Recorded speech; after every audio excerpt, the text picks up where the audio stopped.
7 years she supported her brother while he was in prison, and in return, when he got out, he would take her life. Janine Fisher lived in Houston with her 1 year old daughter, Carly.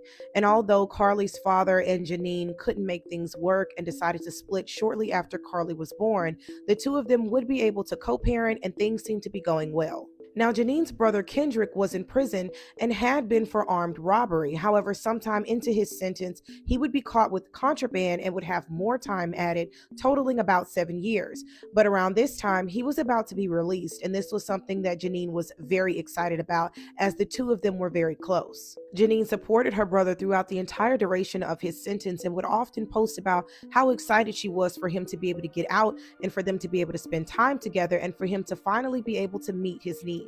In December of 2023, Kendrick would be released from prison, and Janine would take several pictures of him and Carly together, as this was their first time being able to meet in person. But it wasn't long before family members, more specifically Kendrick's mother, who he was living with, would notice that Kendrick did not change for the better. In fact, he had actually gotten worse since coming home from prison. He was more violent and quick to anger. He had become a problem for everyone in the family, and even at one point threatened everyone in the house, telling them that he would kill them, and there was no doubt in anyone's mind that he would do it.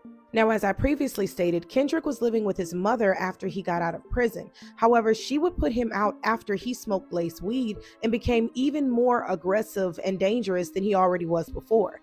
At that point, he would then move in with Janine and her 1 year old daughter and had been living with them up until this point. November 23rd, 2024, less than a year of Kendrick being out of prison, he would get into an altercation with his mother and beat her up pretty bad. At that point, she decided that she was going to go to the police station and file a police report. However, they would only give her 2 forms to fill out regarding family violence and told them that they would be in touch. But nothing other than that was done. Kendrick wasn't arrested, and he was still living with Janine and her 1 year old daughter, Carly. That was until the day after Thanksgiving, when Janine would reach out to a friend asking her opinion on what she should do regarding her brother. Kendrick was once again acting very aggressive and did not want to leave her apartment, and it was starting to scare her. The friend suggested that she call the police in order to get Kendrick out of the apartment. However, it is believed that she was a little bit hesitant to do so because she didn't want to see him go back to jail. So the friend then told her that she was going to come over there to make sure that she and Carly was safe. However, when she was able to do so, it would be too late. Now, there are some conflicting reports regarding what happened next. However, majority of the reports state that the friend made it to the apartment, and when she looked into the window, she saw blood and a part of Carly's body.